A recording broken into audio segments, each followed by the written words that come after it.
इस बीच एक और बड़ी खबर आपको बताते हैं। ईरानी संसद के स्पीकर यानी गालिबाफ का बड़ा दावा सामने आया है। ट्रंप ने 1 घंटे में 7 दावे किए हैं। ट्रंप के सभी 7 दावे जो है पूरी तरह से झूठे हैं। ये दावे गलत है, गालिबाफ कहते हुए नजर आए। इस वक्त की बड़ी और अहम खबर आपको बता रहे हैं। लगातार डोनाल्ड ट्रंप जो अपने जिस तरह के बयान, जिस तरह के दावे करते हुए नजर आते हैं, उसको गालिबाफ ने घेरा है और साफ तौर से कहा है कि ट्रंप ने जो दावे किए हैं वो पूरी तरह से गलत हैं। जो 7 दावे हैं, करीब 1 घंटे में 7 बार झूठ जो है वो 7 चीजों को लेकर झूठ बोलते हुए डोनाल्ड ट्रंप नजर आए। हालांकि वो किन बातों का गालिबाफ ने जिक्र किया है ये अभी पूरी तरह से निकलकर सामने नहीं आया, लेकिन ट्रंप की जो 7 बातें हैं उनमें उसको लेकर गालिबाफ का दावा है कि इस पर गालिबाफ ने कहा है कि ये दावे जो हैं वो पूरी तरह से झूठ है। अमेरिका की तरफ से झूठ जो है वो फैलाया जा रहा है। ट्रंप ने 1 घंटे में 7 दावे झूठ करने का आरोप जो है लगाया गया है। सोशल मीडिया पर कहा कि ट्रंप ने 1 ही घंटे में 7 झूठे दावे किए हैं।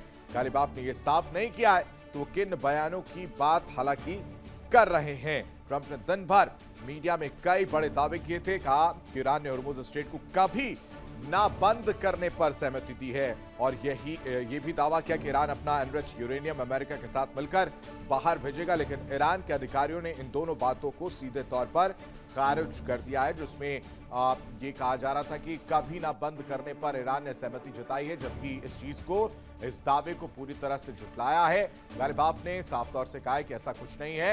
हमने स्ट्रेट ऑफ हॉर्मुज फिलहाल के लिए, सीज़फायर जब तक है तब तक के लिए जो है वो तस्वीरें देखने को मिल रही है, वो खोला गया है।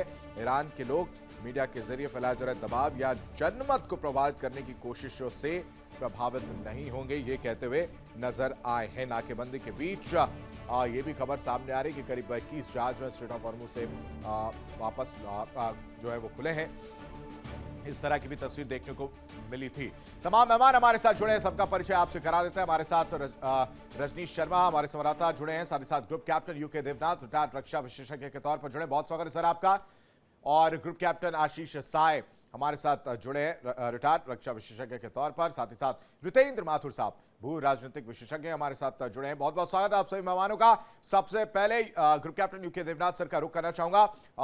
सर, नाजुक दौर है और नाजुक दौर में युद्ध विराम जो देखने को मिल रही है, स्ट्रेट ऑफ हॉर्मुज जो वो खोला गया है, लेकिन अमेरिका जो नाकेबंदी इस वक्त देखने को मिल रही है, ये चीजें हमने समझी हैं और अब तक देखने को मिल रही है। लेकिन अब जो सबसे बड़ी परेशानी है, दूसरे दौर की अगर वार्ता होती है और अगर यही रवैया रहता है कि नाकाबंदी वहां से नहीं हटाया जाएगा, नाकाबंदी रहेगी, तो क्या स्ट्रेट ऑफ हॉर्मुज लंबे समय तक खुला रहेगा या उसे बंद कर दिया जाएगा? ये क्या परेशानी बढ़ने वाली है? हाँ आशीष, दूसरे दौर की बातचीत इस्लामाबाद में होने वाली है, शायद कल परसों। लेकिन सबसे अच्छी बात है कि बातचीत के पहले एक अच्छा माहौल बन रहा है। हम्म। सबसे पहली बात है कि लेबनान और इजराइल की जो 10 दिन की सीज फायर साइन हुई है, हम्म। तो 10 दिन तक टिकना चाहिए। समझिए, हम्म। 17 अप्रैल से 27 अप्रैल तक टिकना चाहिए। हम्म। यानी 27 अप्रैल तक उम्मीद करते हैं कि ना हिजबुल्लाह कुछ फायर करेगा हम्म। और ना ही इजराइल हिजबुल्लाह के ऊपर कुछ बॉम्बिंग करेगा। हम्म। दूसरी बात यह है कि जो अमेरिका और ईरान के बीच में सीज फायर है 14 दिन के लिए, वो भी अभी तक टिक रहा है। हम्म। 8 अप्रैल को साइन हुई थी, तो 22 अप्रैल तक होना चाहिए स्टेबिलिटी इस रीजन में। 4 दिन और भी बचे हैं, समझिए मोटा मोटी। हम्म। अब 2 पॉजिटिव डेवलपमेंट जो पिछले 48 घंटे में हुए हैं, वो ये हो गया कि ईरान ने भी कह दिया कि एज ए रेस्पॉन्स, क्योंकि हिजबुल्लाह पर बमबारी फिलहाल रोक दी गई है, हम्म। तो ईरान भी अपना वादा पूरा करते हुए स्ट्रेट ऑफ हॉर्मुज को खोल देगा, खोल दिया है। हम्म। अब दूसरी डेवलपमेंट, जो पॉजिटिव डेवलपमेंट ही कह सकते हैं, कि उभय पक्ष से शायद उनकी टीम सोमवार को पहुंचने वाली है फिर से पाकिस्तान। क्या टीम में डोनाल्ड ट्रंप पहुंचेंगे, उसके बारे में अटकलें लगाए जा रहे हैं। लेकिन डिप्लोमेटिक प्रोटोकॉल फॉलो करते हुए शुरुआती दौर में जो जेडी वांस हैं, स्टीव विटकॉफ हैं, कुशनर हैं, ये लोग पहुंच जाएंगे जब मामला फाइनलाइज हो जाएगा। फाइनलाइज होने के लिए ईरान की तरफ से भी कौन आएंगे, समझिए अरागची आ जाएंगे, हम्म। गालिबाफ आ सकते हैं। हम्म। तो जब मामला प्राय प्राय 90% कॉन्क्रेटाइज हो जाएगा और फाइनल ड्राफ्ट स्टेटमेंट पर साइन हो जाएगा, मैं बताता हूं, ड्राफ्ट स्टेटमेंट पर भी, फाइनल ड्राफ्ट स्टेटमेंट पे भी जो कूटनीतिज्ञ राजनीतिज्ञ होते हैं वो साइन करते हैं। उसके बाद ही शायद उभय पक्ष से जो राष्ट्रपति हैं, डोनाल्ड ट्रंप भी पहुंच सकते हैं, लास्ट में पहुंचेंगे, 1 घंटे के लिए आएंगे, साइन करके वापस चले जाएंगे। लेकिन फैक्टर ये क्या पेजिशकियान आएंगे? अगर डोनाल्ड ट्रंप आ रहे हैं तो प्रोटोकॉल के हिसाब से ईरान से राष्ट्रपति पेजेशकियान को आना चाहिए, लेकिन ईरान ने अभी तक इस तरह कोई भी आए सर, लेकिन सब मकसद तो ये है कि कुछ बातचीत के जरिए रास्ता निकले। वापस लौटता, लेकिन इस बीच एक बड़ी खबर दर्शकों को बता दूं कि यूरेनियम को लेकर भी ट्रंप का बड़ा दावा जो है वो देखने को मिल रहा है। ईरान न्यूक्लियर डस्ट सौंपने को तैयार है, डोनाल्ड ट्रंप कह रहे हैं।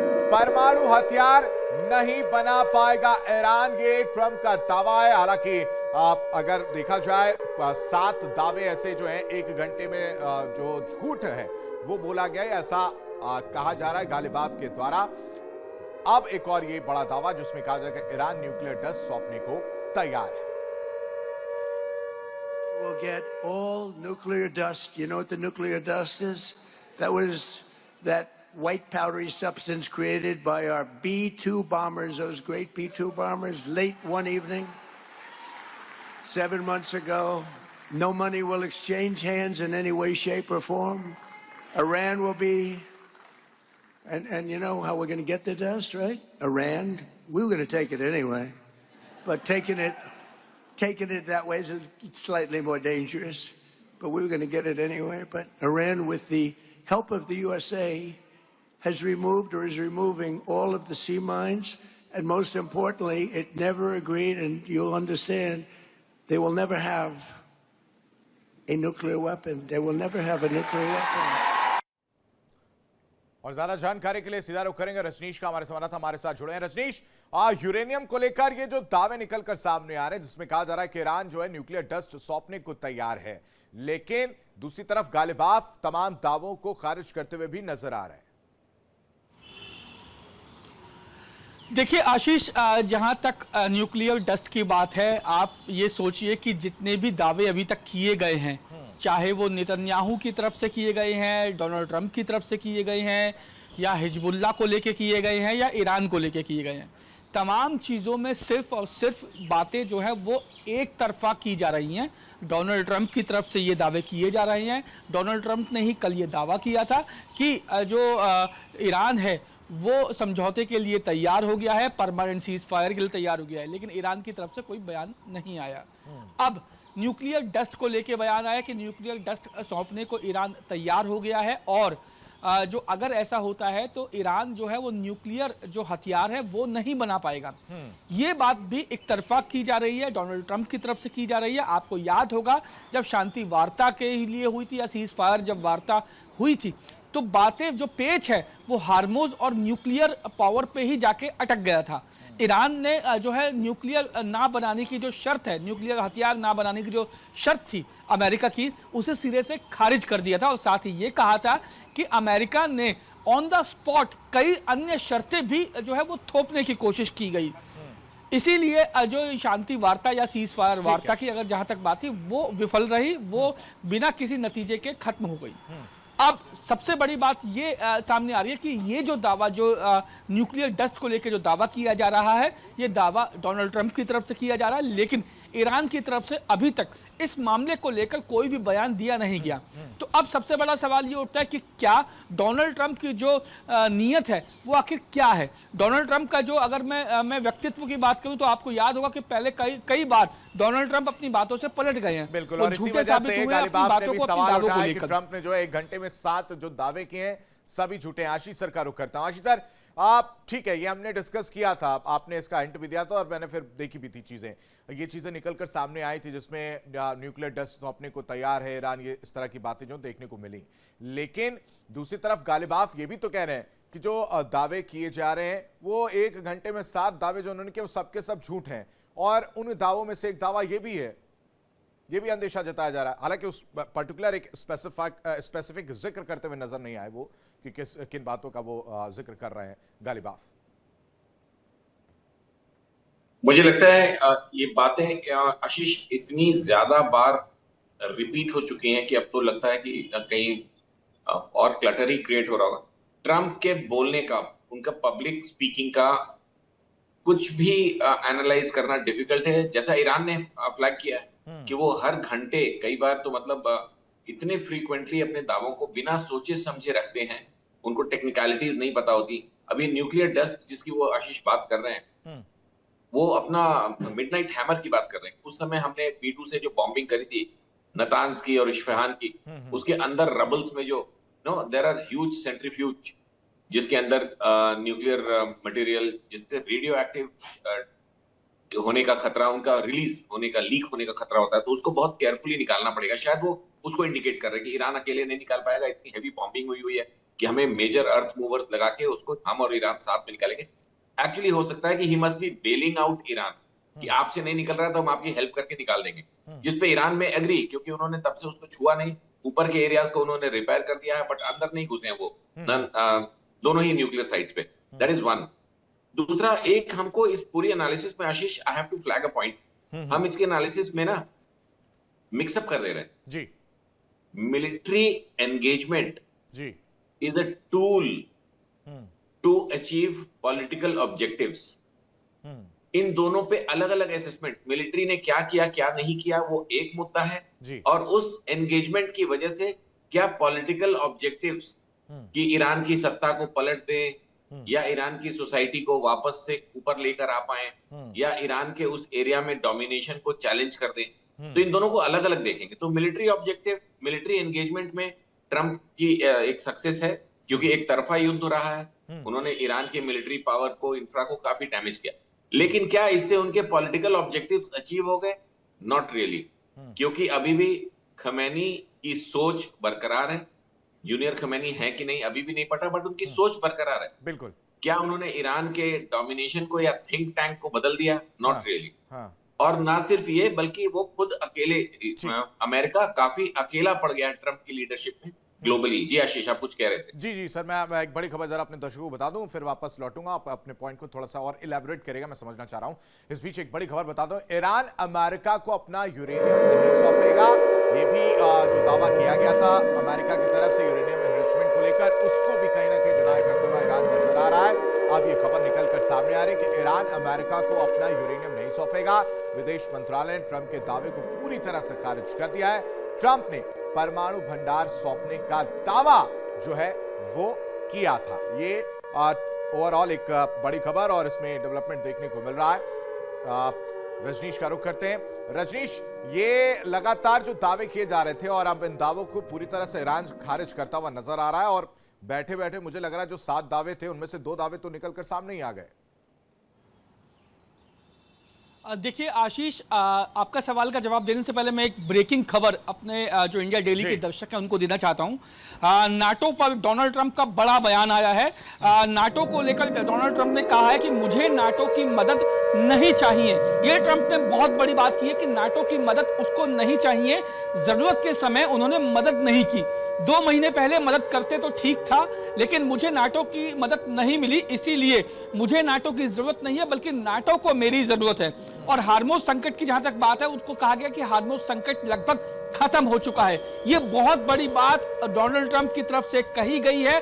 अब यह देखने वाली बात है कि नाटो इस बयान को किस तरीके से लेता है, किस तरीके से आगे बढ़ता है। अब सवाल यह आता है कि जो डोनाल्ड ट्रंप जो ईरान को लेकर ये कह रहे थे कि वो परमाणु डस्ट जो है वो सौंपने को तैयार हो गया है, और अगर ऐसा होता है तो ईरान परमाणु हथियार नहीं बना पाएगा, तो ये कहीं ना कहीं एक बार फिर डोनाल्ड ट्रंप का झूठ सामने आया है, उनके झूठे दावे सामने आए हैं। क्योंकि इस तरीके की बातें या इस तरीके के जब संधि कही जाए, या इस तरीके की जब जो आपसी सहमति से जो ये पूरा जो विवाद सुलझाया जा रहा है, चाहे वो परमाणु डस्ट सौंपने को लेकर हो, इसमें बहुत प्रोसीजर है, बहुत लंबा प्रोसीजर है। नाटो को लेकर क्या बयान दिया है, रजनीश मैं लौटूंगा, वो भी जरा अपने दर्शकों को सुना देता हूं एक बार। क्या कुछ कहा है वो भी एक बार अपने दर्शकों के सामने रख देते हैं।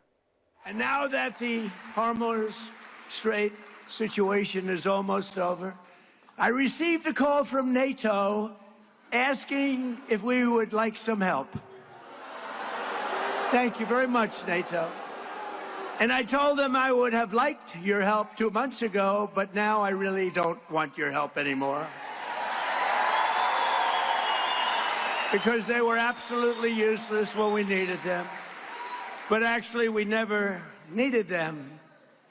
They needed us. They need us. They need us so badly. तो ये डोनाल्ड ट्रंप का बयान है। मैं माथुर सर का इस पर रिएक्शन है, तो आशीष सर लौटूंगा, आप अपना पॉइंट जरूर कंप्लीट करिएगा, वो बहुत इंटरेस्टिंग पॉइंट है।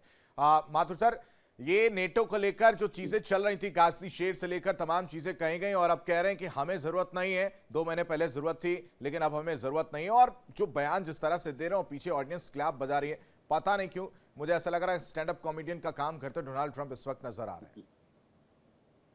नहीं, ऐसा है कि डोनाल्ड ट्रंप जो बोल रहे हैं कि नेटो की अब हमें जरूरत नहीं है, उसका कारण ये है कि जो हार्मोस में जो इस समय क्राइसिस खड़ी हुई, ऑयल के टैंकर्स जाने बंद हो गए और लोगों पे, सारी दुनिया पे असर इसका पड़ रहा है, इसका वो लाभ उठा रहे हैं। जब तुम लोग क्राइसिस में हो, अब तुम सोचो तुम्हें क्या करना है। 2 महीने पहले तुमको हमारे साथ खड़े होना था, उस समय नहीं खड़े हुए, तो आज तो तुम्हें खड़ा होना ही पड़ेगा, मजबूर हो तुम लोग। तो अब तुमको हमारे साथ रहना ही पड़ेगा। तो क्या है कि जब दुनिया भर के अंदर रिसेशन बढ़ जाएगा, ऑयल की समस्या खड़ी हो रही है, टैंकर्स जहां जा नहीं रहे हैं, तो उनके सामने अब समस्या सब देशों के सामने खड़ी हो रही। खाली बात एक देश नहीं है, जैसे भारत को तो परमिशन दे दी उसने आने जाने की, ईरान ने, तो ये अमेरिका इस चीज, वो कहीं किसी कॉन्फ्रेंस में कुछ बातचीत कर रहे हैं, बातचीत करते करते बोल रहे हैं हमको क्लिपिंग मिली है, वो ठीक है, वो जो ऐसा होता है बातचीत करने, भाई तूने ऐसा कहा था ना, तेरा ये जवाब ही है, इस तरह की जवाबी कार्रवाई है, और इससे ज्यादा कुछ नहीं है। और वो तो खैर जो उनका तरीका बोलने का वो अपना है ही, वो अपने लोगों के सबके लिए इंटरेस्टिंग है ही, कि वो इंटरेस्टिंग बना देते हैं उसको बोल बोल के, कि ठीक है भाई तुमको अगर नहीं उस दिन आना था 2 महीने पहले, बात सही है, 2 महीने पहले अगर नाटो देश समर्थन करते, खड़े होते, तो आज स्थिति लड़ाई की इतनी लंबी नहीं खिंचती, 30-40 दिन लड़ना नहीं पड़ता, लड़ाई पहले ही खत्म हो जाती, और उन पर दबाव बनता। वैसे स्टेट ऑफ हॉर्मोन्स जो है, इसको कैसा कहा जा रहा है कि खोल दिया गया है, वैसे खोलना ही चाहिए उसको, उसके पीछे कोई कारण नहीं। और दूसरा, न्यूक्लियर प्रोग्राम की जरूरत क्या है? मेरा कहना ये कि न्यूक्लियर प्रोग्राम अब अगर ईरान बंद कर देता थोड़े समय के लिए, उससे कोई उसके ऊपर तो कोई फर्क पड़ने वाला नहीं है। जब सारा कुछ उसको बाहर से ही लेना होता है, तब न्यूक्लियर बम बना के क्या करेगा वो? दूसरे देश पर डालेगा या कोई देश उसको देगा, खरीदेगा, कुछ ना कुछ गड़बड़ होगी।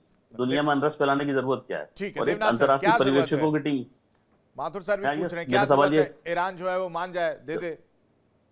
बिल्कुल बिल्कुल खत्म करना चाहिए, मैटर को क्लोज करना चाहिए, कोई सेंस नहीं, इन लोगों का लड़ने का कोई आधार नहीं है, ठीक है, बेसलेस लड़ाई है। और इसके पीछे क्या है कि मेंटेलिटी है, वो चाहे अली खुमैनी बैठे हो या उनके बेटे बैठ जाएं, कोई भी आए, ये लड़ाई हमें चलती रहेगी, खत्म नहीं होने वाली है। इनमें कितना भी आपकी ceasefire इसी करा बात लो, पर नहीं एक खत्म छोटा हो सा जाएगी। रिएक्शन मैं देवनाथ सर से ले लेता हूं। देवनाथ सर, इसमें कोई शक नहीं है कि न्यूक्लियर बम दुनिया से ही आस्ते आस्ते खत्म होने चाहिए। सवाल है कि क्या ईरान ने न्यूक्लियर बम बनाया? नहीं, आईएईए ने कंफर्म किया है। सवाल यह है क्या ईरान न्यूक्लियर बम बना रहा है? आईएईए की रिपोर्ट इसमें इतना ही कहती है कि ईरान के पास 60% तक संवर्धित न्यूक्लियर मटेरियल है, तो 60% से न्यूक्लियर बम नहीं बनता है। दूसरी बात है, न्यूक्लियर बम के लिए 90% यूरेनियम की जरूरत पड़ती है, सत्य बात है। तीसरी और सबसे बड़ी बात है, जो कि बीएआरसी के हमारे बाहर के साइंटिस्ट कह रहे हैं भारत में, कि 60% से 90% तक जो प्यूरिफिकेशन प्रोसेस है, बहुत ही जटिल और लंबा प्रोसेस है। यानी ये नहीं है कि आज शुरू किया और सोमवार को आपके पास 90% संवर्धित यूरेनियम हो गया जी। तीसरी और सबसे इंपॉर्टेंट बात, मैं खुद इन्वॉल्व था प्रोसेस में, डायरेक्टली इनडायरेक्टली, दूर से। न्यूक्लियर मटेरियल होने का मतलब हाथ में ये नहीं कि न्यूक्लियर बॉम्ब आपके पास है, इसके पास पेट्रोल है, इसका मतलब नहीं कोई गाड़ी बना सकता है, गाड़ी का इंजन बना सकता है। तो बहुत ही कॉम्प्लेक्स प्रोसेस है। तो अमेरिका ने जो बमबारी की है ईरान के ऊपर, ये डिस्पाइट आईईए की 5 रिपोर्ट्स हैं। 2025 यानी पिछले साल में जनवरी, फरवरी, मार्च, अप्रैल, 5 रिपोर्ट आईईए की है। एक में भी उन्होंने नहीं कहा कि ईरान न्यूक्लियर बॉम्ब बनाने की तैयारी कर रहा है या बना लिया है। डर तो सता रहा है ना सर, इसराइल को डर सता रहा है, और अमेरिका के कंधे पर बंदूक रखकर चलाने की कोशिश भी वो कर रहा है कि कैसे ना कैसे वो सॉर्ट आउट कर दे। मैं वापस लौटूंगा, एक बड़ी खबर दर्शकों को बता दूं कि चीनी राष्ट्रपति को लेकर ट्रंप का बड़ा दावा सामने आया है। हॉर्मूज खुलने से शी जिनपिंग बेहद खुश हैं, ये डोनाल्ड ट्रंप कह रहे हैं। चीन में हमारी मुलाकात बेहद खास होगी, जिनपिंग से मिलने के बाद बहुत कुछ हासिल होगा, इसका इशारा करते हुए डोनाल्ड ट्रंप नजर आए। आशीष सर, इस पर छोटा सा रिएक्शन, हमें चीन को भी नहीं भूलना चाहिए। सुबह हम जब बात कर रहे थे, मैं जब तक आपके पास पहुंचता तब तक समय खत्म हो चुका था। चीन को खुश करना भी जरूरी है अमेरिका के लिए, क्योंकि मुलाकात डोनाल्ड ट्रंप करने जाने वाले हैं। और स्टेट ऑफ हॉर्मूज की क्या कहानी है, क्या स्टेट ऑफ हॉर्मूज से लेना देना है चीन का, ये किसी से छिपा नहीं है सर। युआन हो चाहे क्रिप्टो में सारी चीजें हो रही हो। देखिए इंडिया डेली 24/7 अब आपकी स्मार्ट टीवी पर। इंडिया डेली मौजूद है सभी डिजिटल प्लेटफॉर्म पर लाइव और लगातार। इंडिया डेली 24/7 हर दिन राष्ट्र को समर्पित।